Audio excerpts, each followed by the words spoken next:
Hi guys, it's Barb at Quilts Happen, and we are here for our block of the month number 8. Can you believe that? I can't even believe it's been a whole month since we did the last one. So anyways, 8, I can't believe it. So this is the block that we're going to make. So anyways, thanks for coming along with me, and remember, this is a tutorial that is made for people that need to go step by step, so feel free to skip through anything that you need, that you don't need to watch, and enjoy. So hopefully you'll learn something. I'll see you in a minute. So the first thing we're going to do to make our block number 8 is get out our pattern. You can download it on the website if you don't have it. We've got our background fabric. We have a medium blue and, oh my gosh, a teal green floral print. We have a light blue. We have another teal.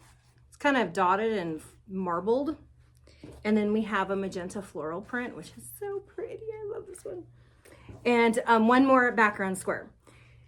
So it was just more cost effective to cut this rather than have a little tail.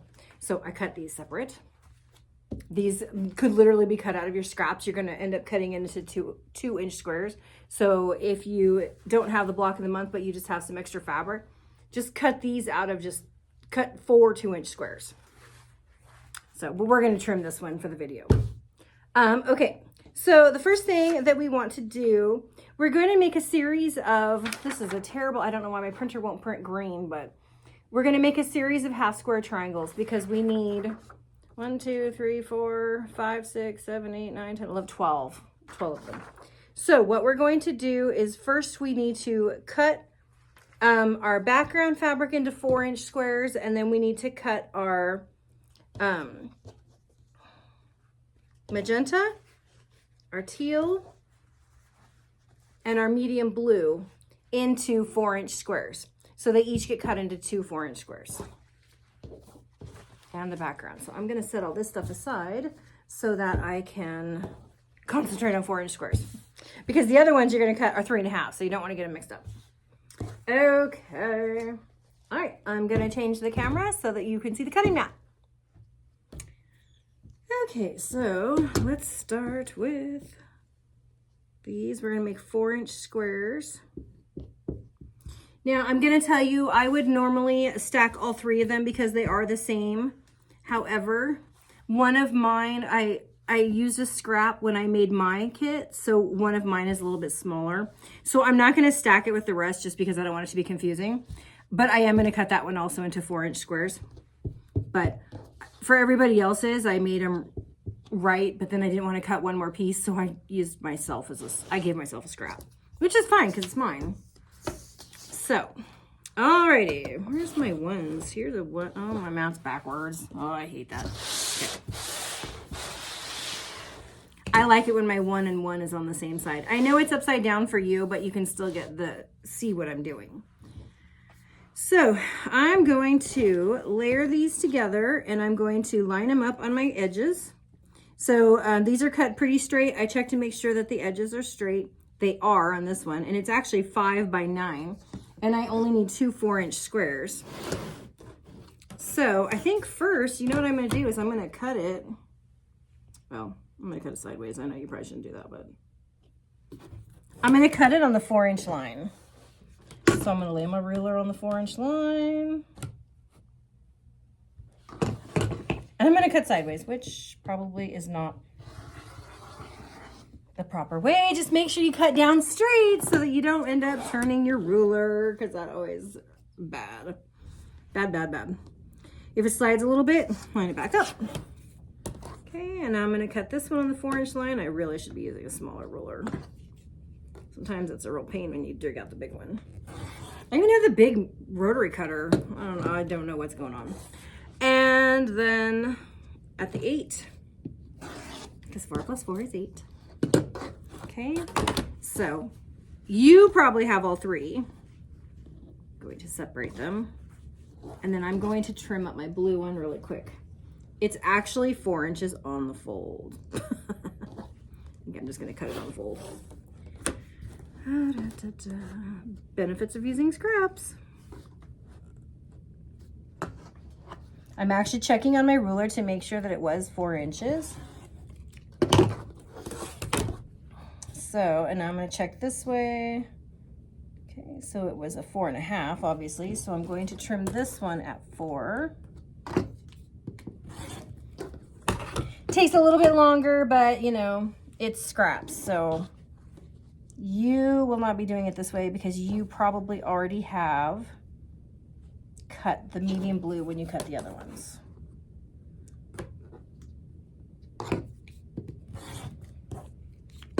Okay, so now I also have my 4-inch medium blue. So I have all 3 of these in my 4-inch squares. Now I'm going to do my background fabric. So let's see. I think I'm going to check it this way. I always try to make the least amount of cuts possible. I don't know if it really matters, but anyways, I lined it up. It looks pretty good. So, actually, I'm going to turn it over and see if the side's better. Way better. Okay, I'm going to go that way. So what I'm going to do is I'm going to cut a 4-inch and a 4-inch because we need, on this one, we actually need 6 4-inch squares. Okay, so I'm going to cut it on the 4.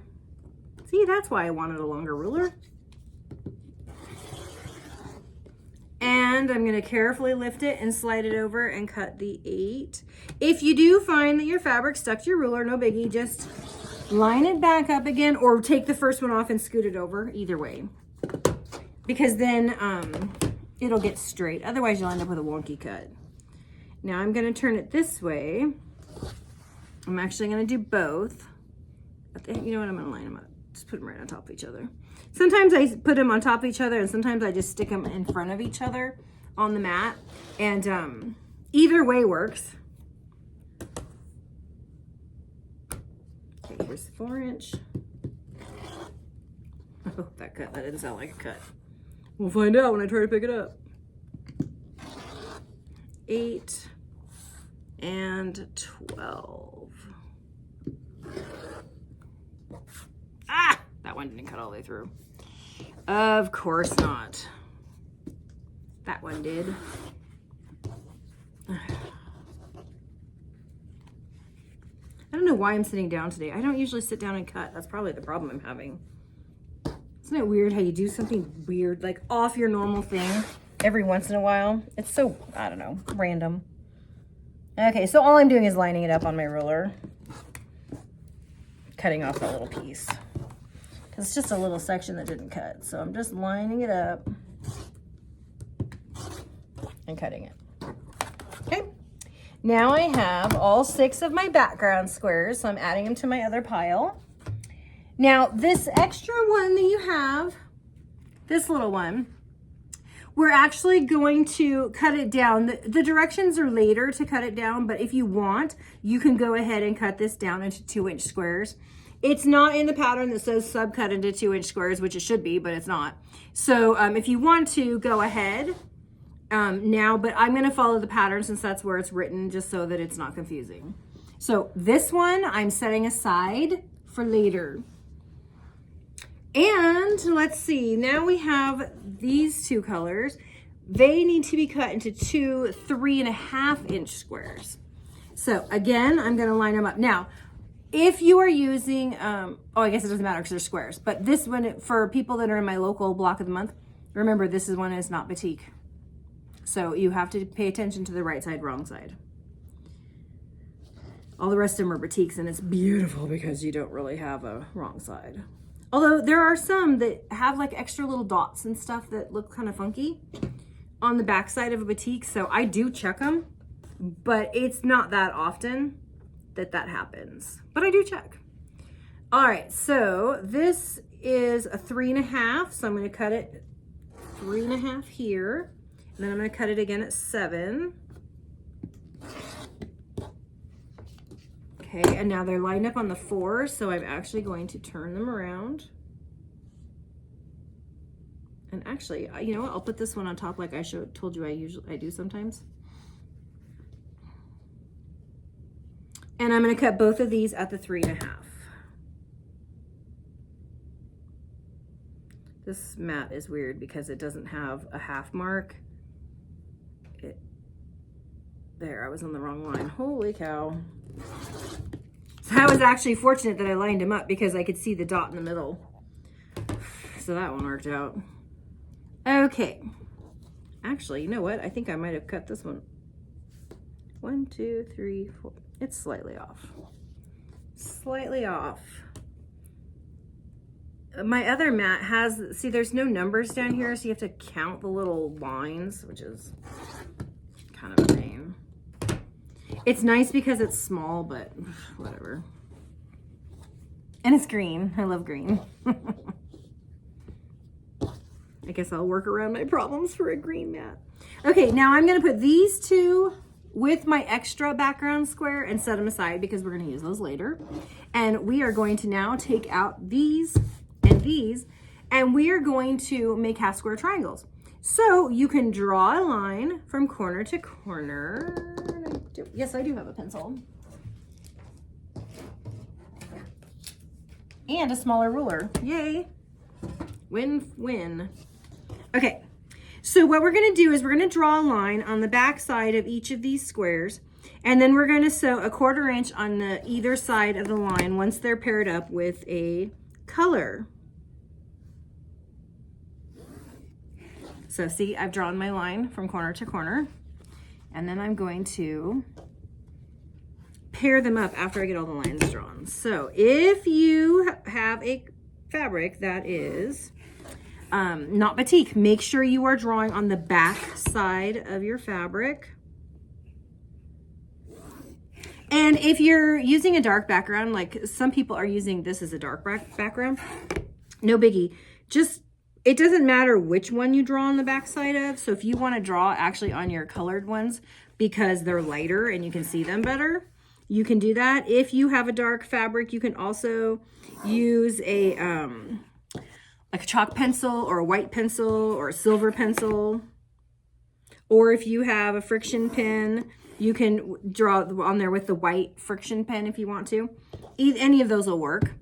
But just remember with the friction pen, don't iron it before you sew it because it'll come off. All right, now I'm going to literally just match them up. And you can match them up before you go to the sewing machine, or you can just grab them as you go because there are equal numbers, so it's not like you're having to count them. So I'm just going to grab them and go when I get over to the sewing machine. And I will show you what that looks like when I get there. Okay, I'm over at the sewing machine and I have all of my background squares and I have my, my colored squares. Hello, it's morning. And my background squares, my lines drawn. So I am now going to sew down the either side of this drawn line, a 1/4 inch. So pretty straightforward. If you have diagonal seam tape, I'm just using the right, I'm lining up my corner.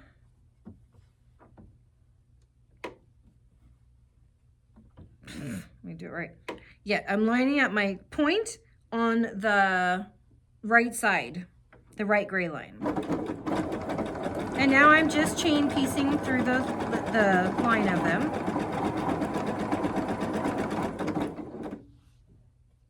Why is it making funny sounds? It sounds really funny.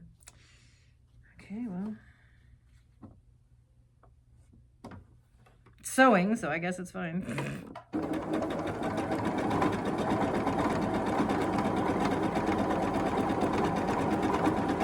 It's on a new table, so it might sound funny because of that. But this is pretty basic stuff, so if you already know how to do this, feel free to skip forward and meet me back when we're ready to cut them apart. But I'm just going to sew down one side, then take the whole chain and then sew down the other. So I do cut mine apart first. You don't have to. Some people like to leave them in the chain and then go. I just find that they flip over too much and it annoys me. So it kind of ruins my concentration. Not that you have to concentrate really hard to make half square triangles. However, you can sew pretty wonky and then they'll end up with like a weird bubble or ridge when you go to press them. So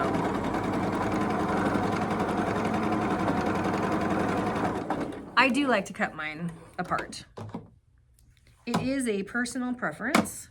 I split mine apart with my blade saver. So I don't know if you've ever seen one of these work. I'll put it right here so you can see. I literally just put it down, and inside of here there is a rotary blade. And so I put it here, and then you literally just put your fabric on either side and it pops them apart. Oops. And then I like to get in a rhythm because then you can lay them all the same way. You don't have to worry about cutting your fabric or doing anything weird like that because you're using this and it's really hard to cut your fabric. So now that I've gone down one side, as you can see, I've gone down one side.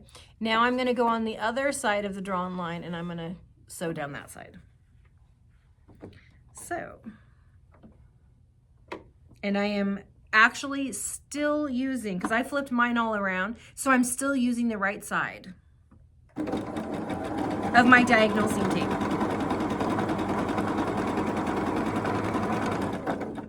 If you didn't flip yours all around though, I don't know, I don't know if it's different or not. Should be the same, but who knows? I confuse myself a lot, so no biggie.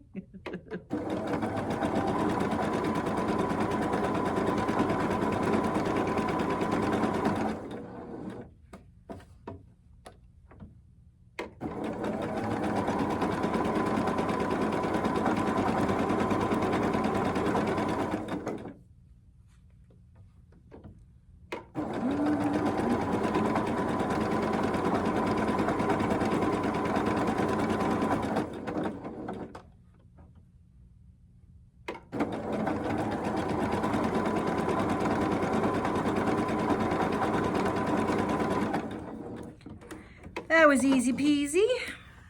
Now I'm going to use my blade saver and cut them apart again. This time I'm cutting in the other direction. I don't know why. There's no rhyme or reason. I always trim off a little extra too because I don't like long threads.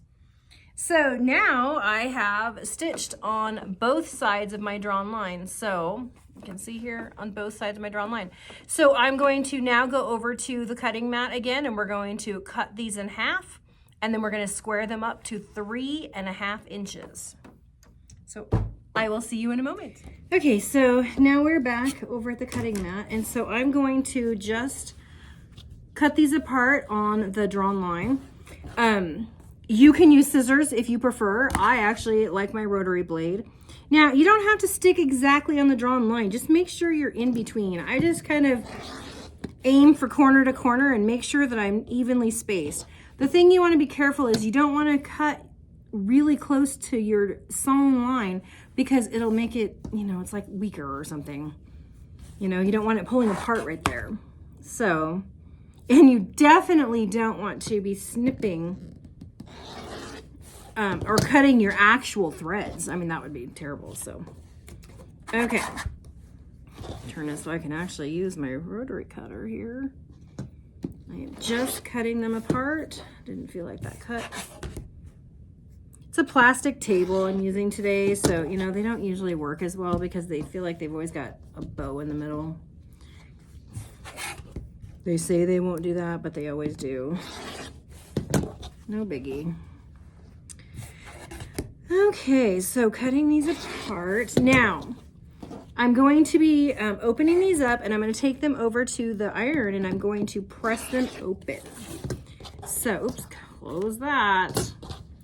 So we're going to, whatever color you're going to press towards, which is usually the dark side, you want to make sure is up. And then you're just going to open them. I always give a finger press first because I feel like when I go to the iron, then it's, I'm not going to stretch it as much. So I just fold it over, get very gently pushing it down. And then I'm just going to literally finger press, right? Once you've pressed it, you don't want to push it because it makes a weird bow, but you also don't want to leave it too much so that you have a big bubble. You want to make sure that it's flat, but you don't want to stretch it and make your squares all wonky either. So I'm going to turn these over so that they're right. I like to turn my pile over so that I don't have to keep flipping each one over. Okay. Finger press. Gonna finger press each one, and then I'm going to, oops, that one had a little ridge, see? Pay attention, Barb. And then I'm gonna go over and I'm just gonna smash them with the iron really quickly. I'm not gonna push with the iron, but I'm just gonna press with the iron, making sure I don't add a ridge because you don't want any ridges in there, because then when you are done, you've got, it's gonna be sewn in and it will be that way permanently. And then when you go to quilt it, it'll be a little bit harder because you'll have a big old bump. Like not just a bump, but a bump that like can create like a little crevice or something. I don't know what it is, like a little cave almost. So, and that's important to think about when you're new to quilting, is to, you know, just take your time. If you take your time and do it right the first time, then everything comes out really well. So that's the key. And some people just done is better. You know, they want to go super fast, and that's totally fine too. Everybody has their own style. I'm not. I'm more of a precise quilter, but I don't care if you are or if you're not. But if you are, this is something that will help you. I love these two together. That will kind of help you just have a little bit squarer of a block when you're done. Okay, and I'm not trying to claim I am perfect, because I am by no means a perfect sewer. I'm a big fan of, well, it's close enough. So here's my pile. I'm going to take this pile over to the ironing board, and I'm just going to each one, and then I'll be right back, and then we're going to trim them up. I am that fast. Pretty amazing, right? Just kidding. Okay, so we are going to trim. Now, you can trim these several different ways. I'm going to end up using my block lock ruler, but I wanted to show you different ways you could do it in case you don't have a block lock ruler. However, once you see how it works, you might want to get one. Okay, so you can just use any regular ruler that you want. Here. You got your 45-degree line, so that is actually really, yeah, 45, so that's really helpful. That doesn't look like it's a 45, but, and then, or you can even use your big rulers, right? Or you can use your mat, because your mat has a 45-degree line also. So if you're going to use your mat, all you have to do is put this on here and just make sure that you're lining up your points, it's down there, on the 45-degree. And once you do that, then you can literally just go to the 3.5, cut it, turn it around, make sure you line it up again, 3 on the line, and then 3.5 trim. I'm actually not going to do that today, but that's how it would work, because this ruler doesn't have the lines, and I'm tired of counting the 1, 2, 3, 4s. This mat, I mean. So I'm going to just go ahead and use my block lock ruler. So if you have this, you can also, whoa, I just picked up all my scraps.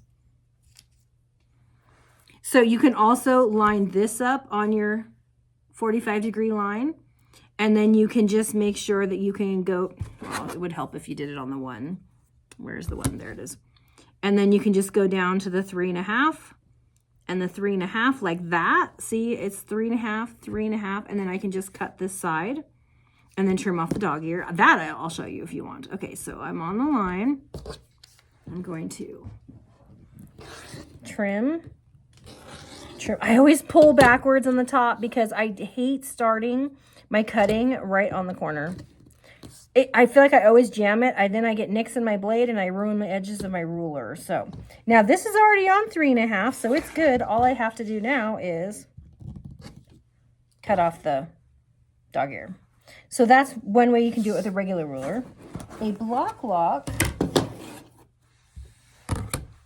And this works really well if you happen to have a square that's good on two sides. So you have to make sure you have a good side. Block lock, what it does is you put the writing, the block lock writing on the background of your square. Trying to get where you can see. Oh, this way. That's interesting. Okay. Excuse me. So I put this on here, and then it actually, so when you press, you have a ridge, right? This has a ridge on the back of it. And so by putting it on here, I slide it over and I bump up against it and I can slide it back and forth on my ridge. So it's kind of handy. So then I go down here. Now see, this side is not straight. Let's see. And neither is that side. So this one would be really hard to square up on the other ruler. I mean, not hard. You would do it exactly the same way you're doing this one, only this one is nice because it locks in place. So what I'm doing is I'm making sure I am within 3.5 inches. And I'm not off on any side. This one's close. It's right at the edge. And this is right at the edge. But that's okay because I am within 3.5, so I can trim those off. So I'm going to trim. And I'm going to trim. This side doesn't need much. Woo, baby. Okay. Now I'm going to turn it around. And I'm going to turn this around too because I need the writing to stay on the block side. Did I turn it around the wrong way? I always confuse myself. Come on. There we go. Okay. Oh, because I'm putting it on the 3. Okay, because I'm... There we go. Sorry. Sometimes it's really early in the morning. So I kept going to the 3, and that's why I was like, why isn't it not lining up? Because I was on the 3, not the 3.5. So now I'm on the 3.5 on both sides. I'm like, that doesn't look right. I'm not making a rectangle, for crying out loud. Okay, so now I'm on here, and see, I just barely have a little bit to trim off, but I'm going to trim it. And I pull. And the beauty of this is also my, I'll close that. I've also cut off my dog ears. So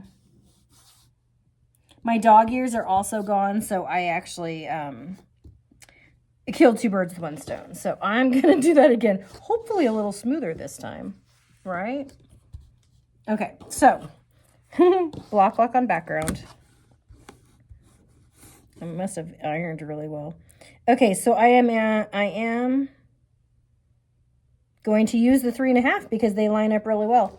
So this one I'm going to do just like I did with the other ruler. Oops, don't slide. Yeah, your block lock is supposed to stop you from doing that, but if you got a heavy hand, I guess, right? Doesn't help so much. Wow, I did a really good job sewing these because I'm usually a little bit more wonky. I changed the location of my sewing machine, and I think it's easier. It's making a weird noise, but it's easier to use. Okay. So I'm on here. It doesn't quite line up, so I'm going to go up. I didn't get a good clean edge on this side, so I'm going to go within my 3.5 and trim it.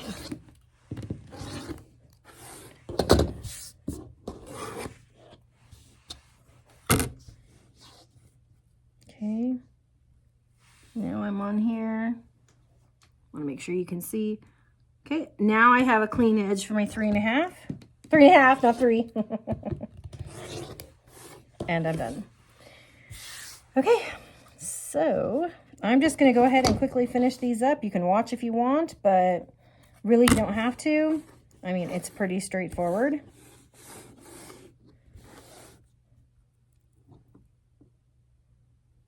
I may even speed up the video a little bit through this part. Not sure.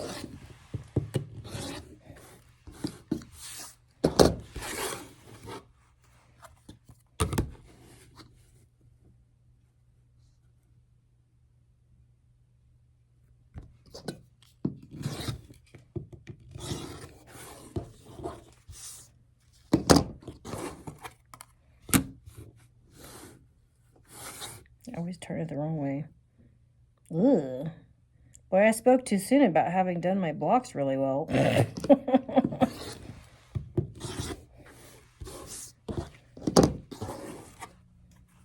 They were like, I'll show you. Start bragging, thinking you're all that. 3.5, 3.5.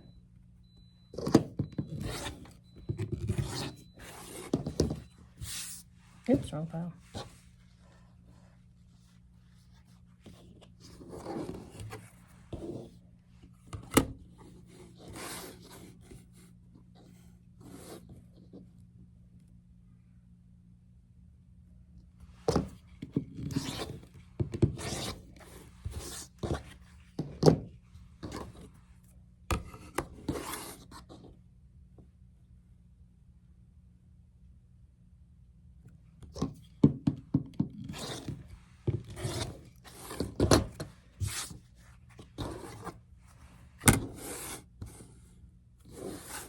I read it first time. Oh, nope. See, this one looks really funky because I have the writing on the wrong side. I can't make it line up right. I'm like, what is going on? Because the writing has to be on the back or the background. Whichever one you pressed away from.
Okay, and just like that, we have a beautiful pile of half square triangles all trimmed up to 3.5 and ready to go.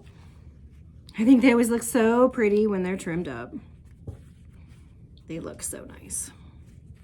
Okay, so I am literally just going to put these in a pile and I'm going to set them aside because we are moving on to the next stage, which is these ones.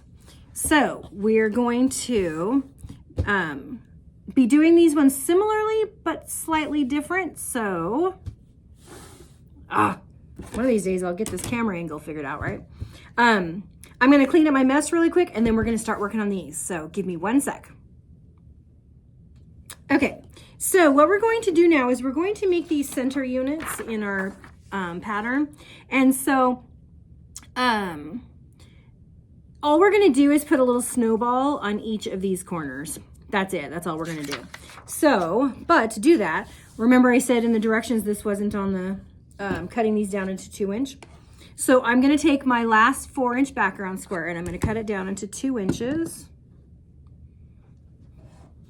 2-inch squares.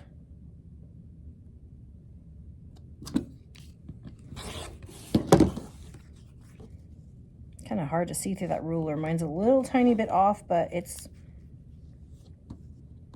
gonna it's not going to make a big difference. But boy, seeing through those yellow lines is actually kind of hard. Okay, so now what I want to do is I'm going to draw a line from corner to corner on these, just like I did on the background squares for the half square triangles, because it's a very similar process, but it's not exactly the same. So just drawing a faint line. If you have diagonal seam tape, you don't have to do this because you can just literally sew from corner to corner. Because this time we are going to sew directly on the line. Exactly on the line. Okay, so I made them a little fainter this time because I'm not cutting them off, so that's just my personal preference. It's up to you. So this one, it doesn't matter because these are not printed. They're, sorry, they are printed. They are not directional. So it doesn't matter what corner I put these on. However, if you are using a fabric that you are trying to keep it directional, you might want to make sure and like lay them out on the pattern because they're going to go, hello, like the pattern. They're going to go like this. And so what we end up wanting is we're going to want it to be folded in half. Let's see. They're going to go on here like this on each corner on the inside. So if you have directional fabric, you might want to actually lay them out so that you put them on the right corner and you know which way to sew them. So that's just a little tip if you're using directional fabric, which we are not. So we're just going, I'm going to grab the pile and just go over to the sewing machine and sew them on as I go. So I will see you at the sewing machine. Okay, so I'm back over here at the sewing machine and I have my diagonal seam, or my blade saver. I've got my pieces and I've got my I've got my squares for my snowballs. So I'm going to just take the first one, gonna lay it right on the front. I want to make sure I clip the corner. So I'm going to put it on here so that my line will actually clip my corner off. Don't go this way. You want to clip off the corner. And this time you are sewing directly on the line.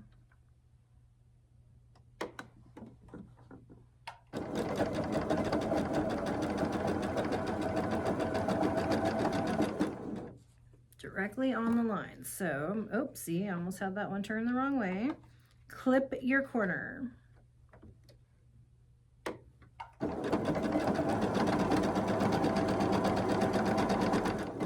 And sew directly on the line. So clip the corner on the line.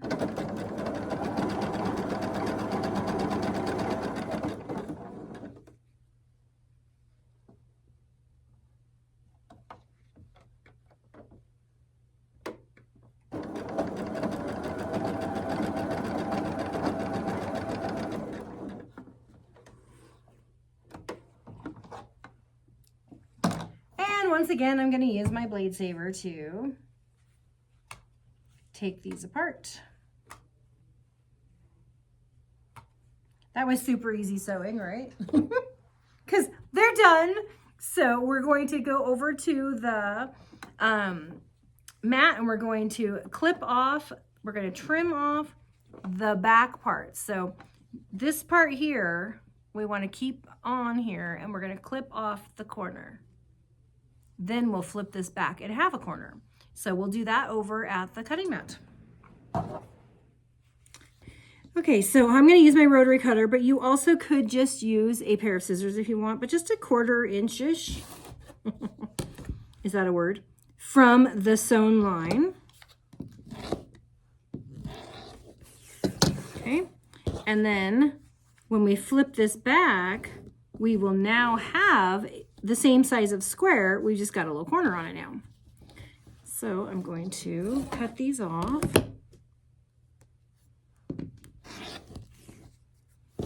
So they should look like that.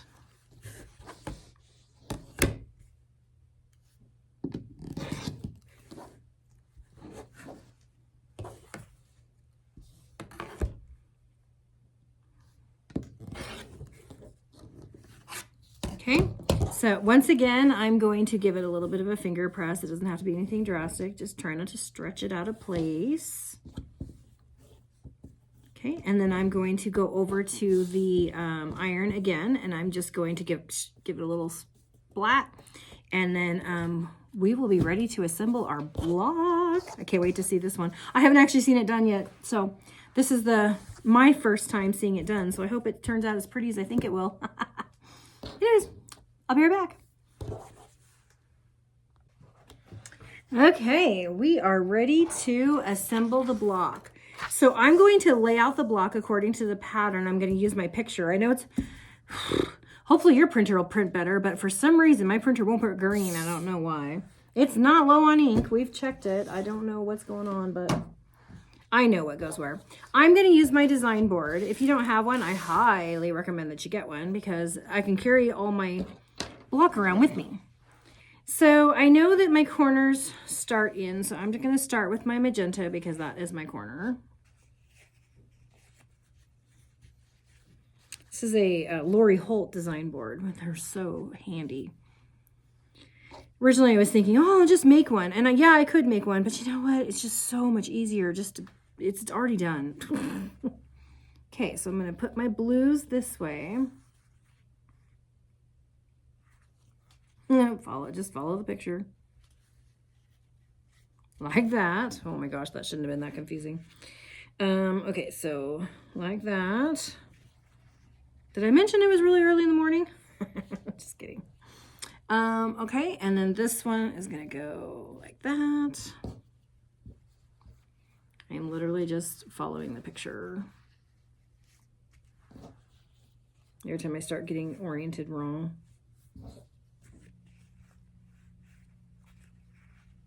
Okay, so those are the edges. Oh, these look really pretty together. And then the blue goes with the blue. So the blue goes to the blue. And the blue goes to the blue, but your little white parts go in the middle. And then the green to the green with the white parts in the middle. So that's going to be our block when we get it all sewn together. So what I'm actually going to do is I'm going to sew my corner units together and then put the 4 pieces together. So this is nice because I can literally take this over to the ironing board because it's got this like batting stuff on it, or not ironing board, sewing machine. So I'm going to take this with me over to the sewing machine, and then I'm literally just going to pick them up and sew these 4, open them up, lay them back down. Then I'm going to do the same thing over here. And then I'm a presser. I like to go press it flat before I sew the 2 pieces together. You don't have to. If you want to finger press and sew it together, that's fine.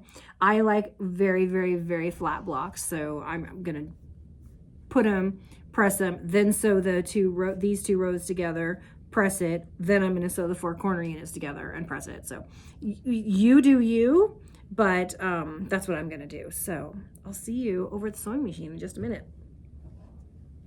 So here I am, and I have my block on my design board right here, right? So I'm going to start building the corner unit. I'm going to start with this one, the farthest one, I don't know why. I'm just going to flip this over, and I'm going to grab the end I'm sewing. That's the hardest part, is remembering which side you're sewing. And so the design board is great, or a table or a mat right next to you that you can flip it, put it back on there if you get stuck. So everything is a 1/4 inch, of course. So I'm going to just sew 1/4 inch from the edge.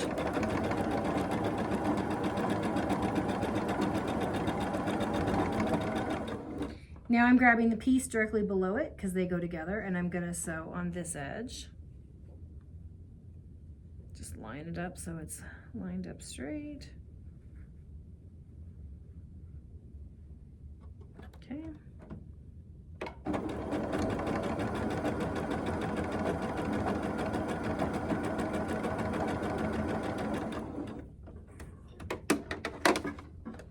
You could also just sew the whole row together straight across, and then straight across and straight across. Either way works.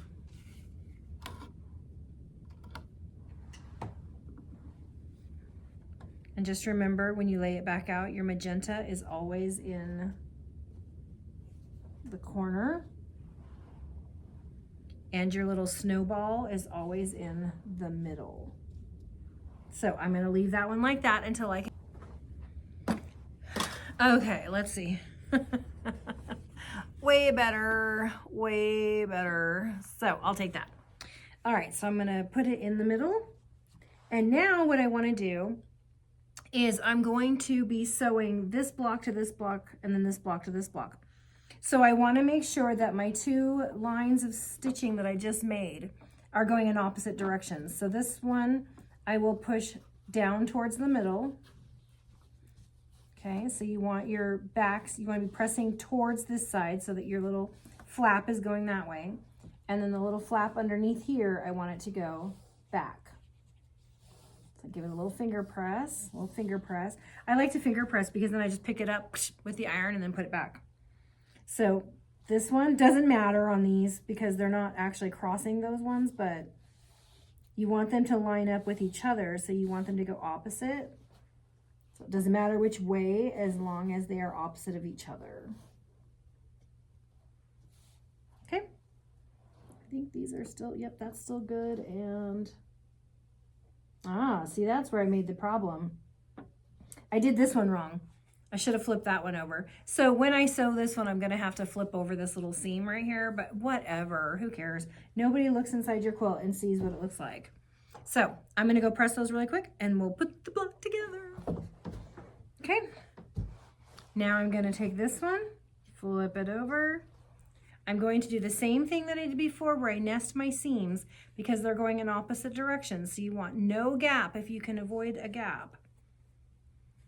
So you just literally feel it with your fingers. I just feel it. Like, is there a big lump there? Okay, is there a gap there? That's what I'm looking for.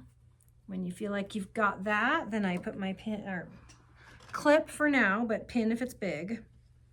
Line up my edges, and then I'm gonna go ahead and I'm gonna use a little leader because I'm starting on a double seam. Whenever I'm starting on something that's thick on the end, I always put in some kind of a leader so I can give it a gentle tug if I need to. Because sometimes your machine just doesn't like to go over those. Sometimes it's fine, sometimes it's not.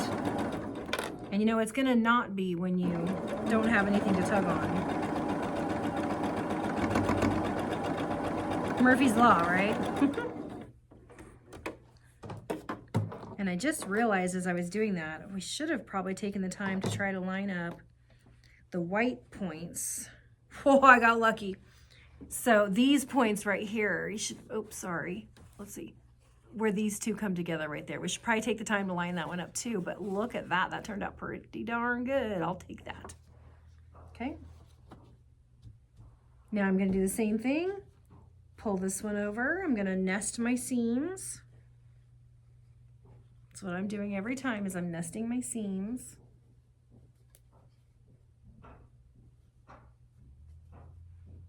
Put in a pin or a clip. Hi. Isn't this? Okay, so I have lined up my points and I'm going to, I put my clip on. So now I'm going to just sew 1/4 inch down the edge.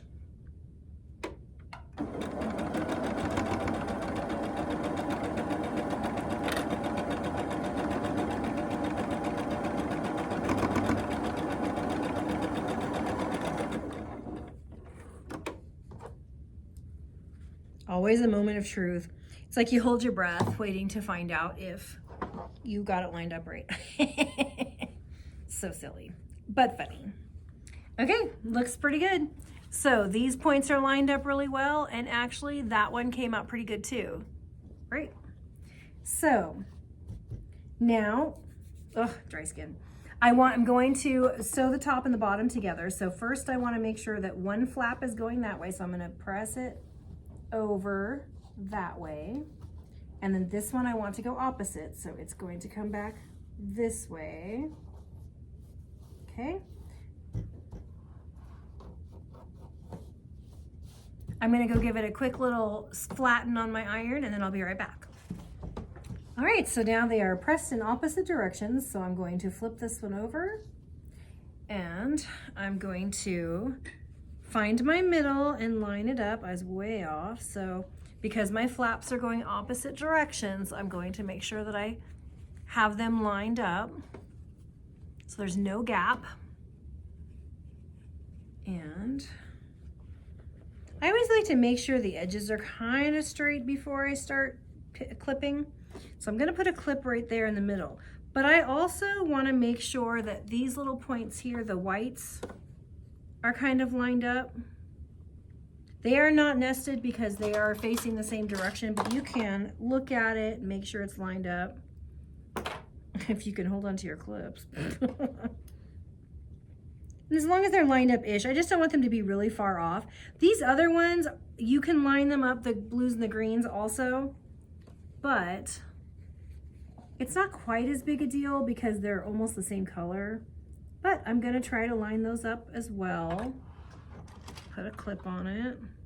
Again, if this was a quilt and I was lining up rows, I would definitely take a little time to pin instead of clip. But it's up to you. If you love clips, you use clips. So I'm actually clipped this many times. Okay? And I'm just going to start with a leader really quick. The key here is take your time. It doesn't have to be a huge rush because if you want it to come out, you know, where the seams line up pretty well. So just take your time.